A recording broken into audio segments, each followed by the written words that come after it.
Who here,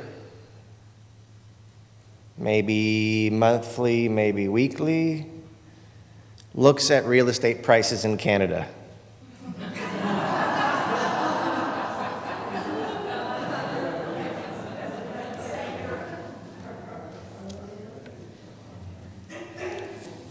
Nationalized health care, very polite people,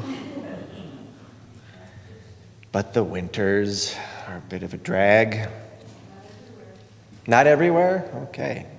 Real estate agent right here. Well, I actually, I've done that for reals. I have looked at the real estate prices in Canada because sometimes in this country at the moment, it feels terrible. You can get a Canadian dollar for 75 cents. That's a pretty good deal.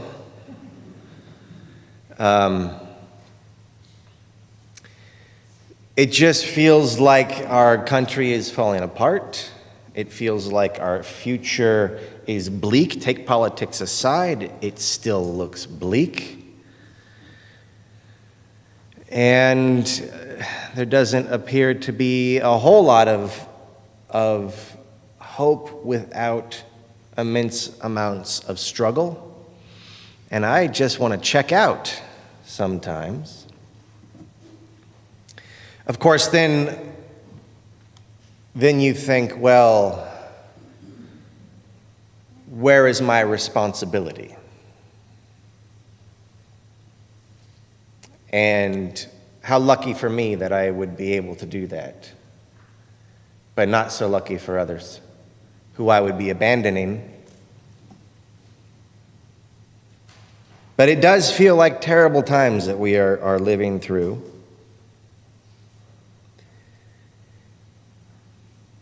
But it is also true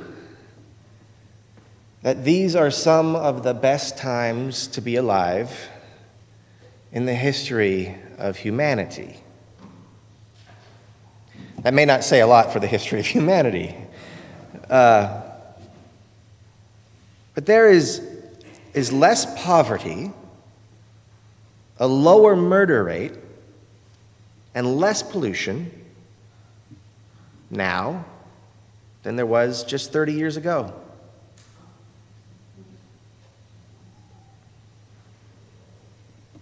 That said, today in the United States, we make up like 5% of the world's population, but we have 21% of the world's prisoners. We're like right there with Russia and I think Rwanda. 1 out of every 37 adults in the United States, so it's like about 3% of the adult population, is under some form of correctional supervision. So how many people are in this room right now, John? 73. What's 3% of 73? 2.5? So 2.5 of the people, 2 to 3 people in this congregation, statistically, would be under surveillance, supervision. African Americans are incarcerated at more than 5 times the rates of whites. And it's not because they're committing 5 times the amount of crime.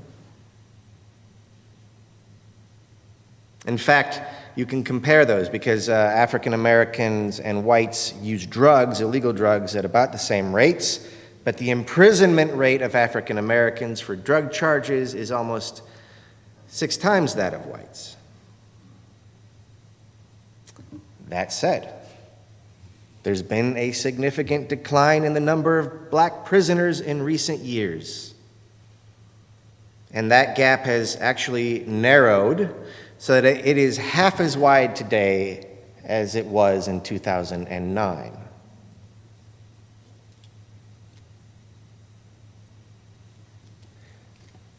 More than 90%, the statistical heavy sermon today, so brace yourselves. 90% of the world under 25 can read. Think about in 1915. That was not the case. That's just 100 years ago. Think about 200, 300 years ago. So that's an amazing state of the world.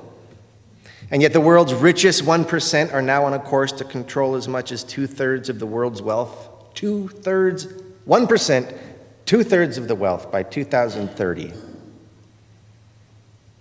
The average CEO to worker pay ratio has reached 340 to 1.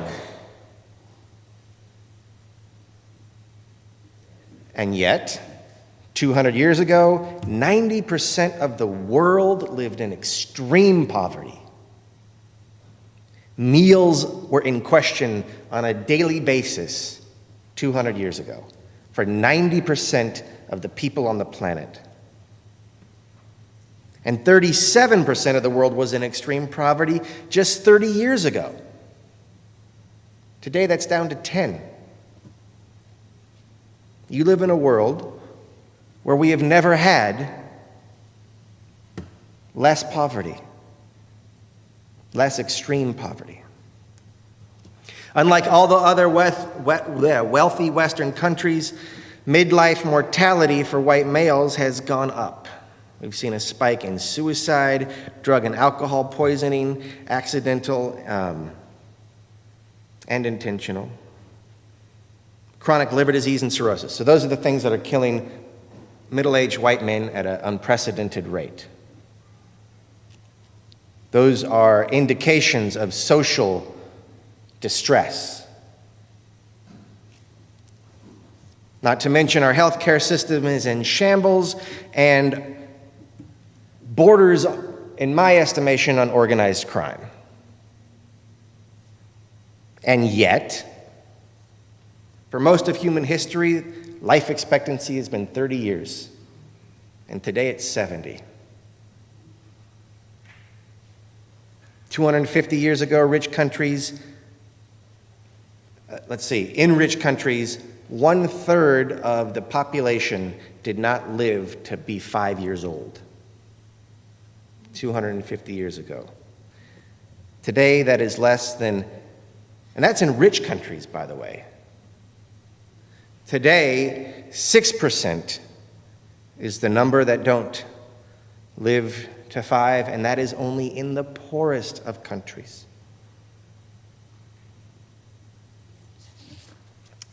That said, federal arrests of undocumented immigrants with no criminal record have more than tripled. Arrests of undocumented immigrants with no criminal record have tripled under Donald Trump. It's been caused, this surge, by a new ICE tactic of arresting without warrants people who are driving or walking down the street, using large-scale sweeps of likely immigrants. It's a model that sounds suspiciously familiar to residents of Maricopa County, when Arpaio was sheriff there. And of course, we have the unconscionable removal of children from their parents, parents who are seeking asylum from violence. It is disgusting. And our president has revoked security clearances for people in the intelligence community who have criticized him.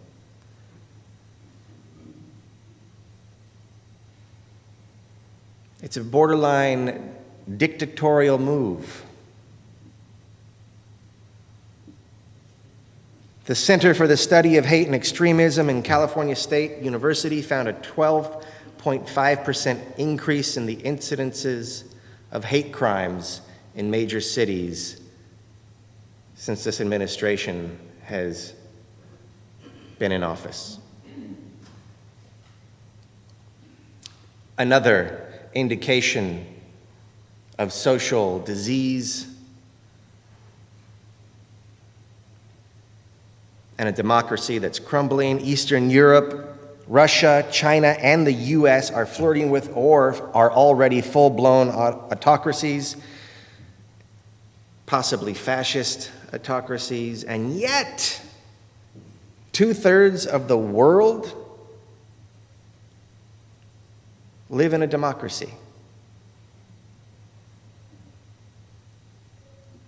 Last year, police killed 95 people a month. US police. Fewer than 1 in 3 people killed by police were suspected of a violent crime or armed. So 95 people a month last year. The good news is that this year it's only 80 so far. So I guess we're improving. Okay, so, and by the way, by comparison, the United Kingdom, where handguns and semi-automatic guns are illegal and cops don't carry guns, officers of the law killed 41 people since the year 2000. Just, it's a choice.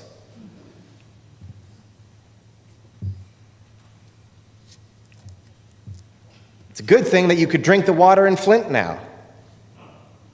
It meets federal guidelines.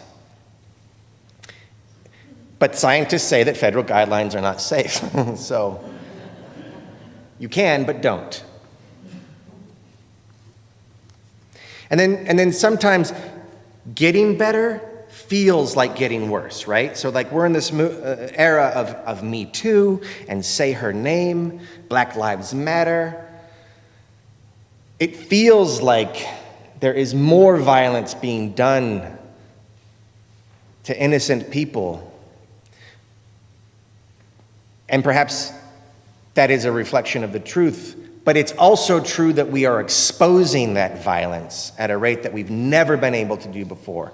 So that is an amazing benefit of an awful situation. But it's a way for us to combat that violence is by knowing about it. And yet knowing about it makes it feel like the world is worse than ever. And you know what? For some folks, it is. And that's just our privilege being stripped away from us, that pain. It's minuscule in relation to those actually suffering. But we're able to see that violence because we're more connected than ever before in the history of humanity. But we're also more corrupted, perhaps, in the history of humanity. And that, I'm not just saying they're more corrupted, I'm saying we are more corrupted. We certainly are more powerful than in any proletariat has ever been. And yet at the same time, it feels like we're more powerless to make actual change. Our faith in democracy begins to wither. You know, the way I see it, what we have right now in our political world is the result of both pessimism and privilege being stripped away. And to my thinking, some people handle that with more grace and some with less. And handling it with more grace doesn't look all that graceful all the time. But pessimism has consequences, and we're living in it. So I'm curious. I asked the kids, and I want to hear from you.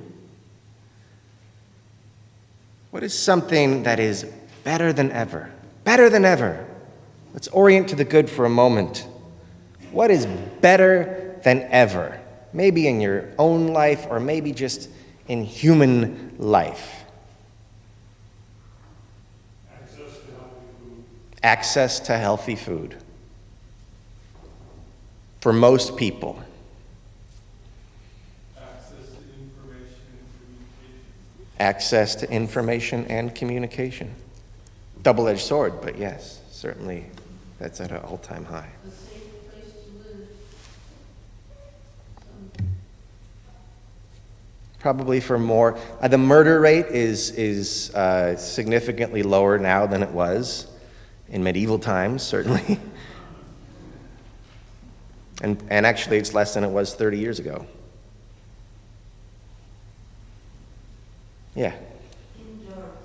Indoor plumbing, penicillin, soap.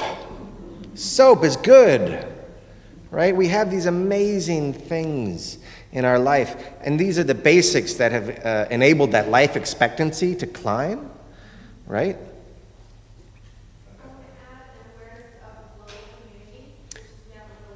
Whoa, yeah. That is a shift in awareness, right? Of the awareness of a global community. It's never been more safe and legal for people that are gay and lesbians. The increasing safety for LGBTQ people. We're not there yet. It's getting better. So, that's great. I think it's important to shift out of the positive every now and then, because if it leads, it bleeds, and it's bleeding all over us, and it's affecting our consciousness, it's affected our politics, and it's put our country in a really terrible bind, right? So we need positive attention on the good things in our life and the good things that our society can do and the global community can do. But if we revel in the amazing amount of chickens that we have hatched, we also might miss the fact that a wily coyote is stealing them all. And if you worry about the safety of the chickens too much because of that wily coyote, you might build a wall and trap yourself inside with the coyote. What to do? What to do when things feel so grim, but things are also in some ways better than ever? That's a dissonance that is difficult to reconcile. I asked my sister this morning. I said, I've got the first part written, but then the what do you do part comes up, and I don't know what I'm going to say. And she said, well, the Aboriginals of Australia have a saying, face the sun and shadows fall behind you, which is beautiful. But, if you look at the sun too long, you go blind.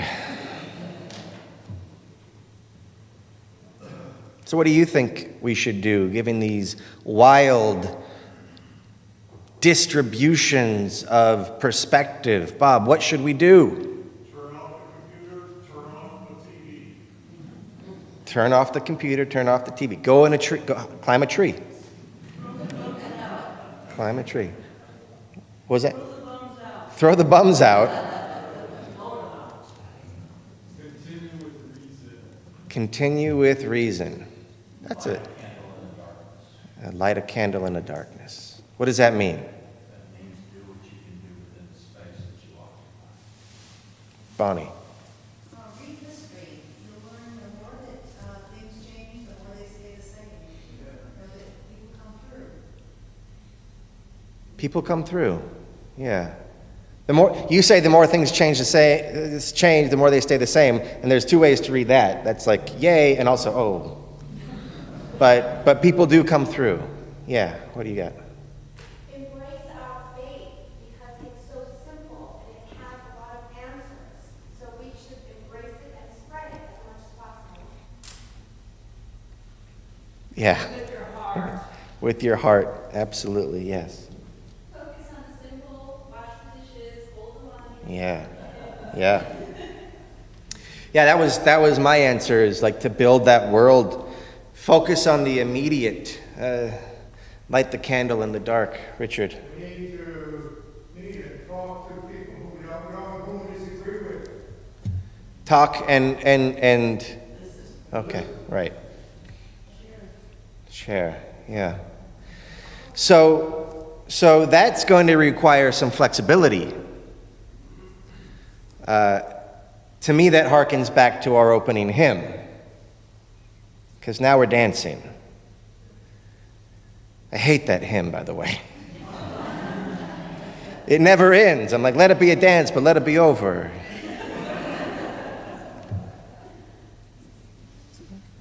Some people love that hymn. But it has to start. It has. Bear the pain. B-A-R-E. Show your pain. Ooh. And Rick Massey was always complaining about that discipline. Okay. Show your pain. Show your pain. Show your pain and witness to the pain of others. So I would also say that in general, what we're looking at here is a two-step dance move that we've touched on, I think, here. One is a focus on character, your character, how you express and how you receive information, doing the things that you can do, doing the dishes well, or at all, at all. And that's a self-reflective move. Focus on character, be self-reflective.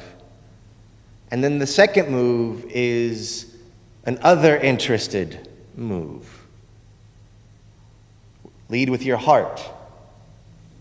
Be compassionate. Listen to others. Bear your pain and bear witness to the pain of others. So, I better check what time it is. I didn't write this thing, so.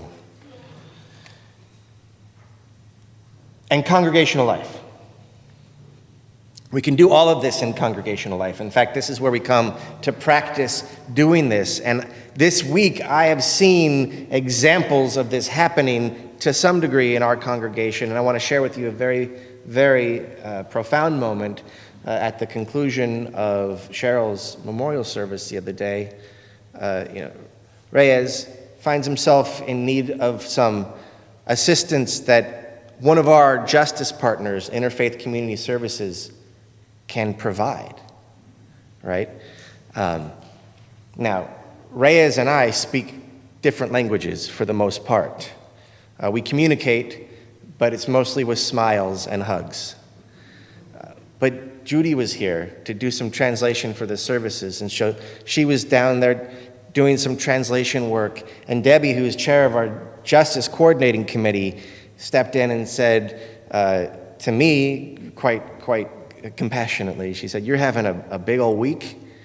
Can I make the contact with ICS and to get that little troop of people?" And Rex was there too, and like sort of gathering things around and taking care of the space for us. And I was just so deeply touched by the strength and care of congregational life. To see the practice come to life right before my eyes, to feel that love and compassion, the work, to witness to the work, that is why we are here, and that is why Canada can wait.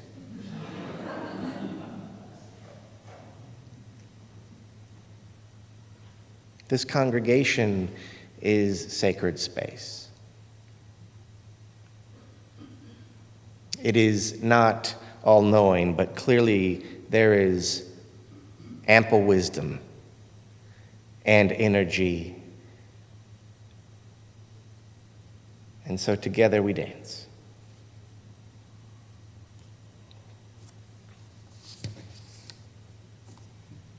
If you would please rise in body or spirit. We'll close with hymn number 411, Part in Peace.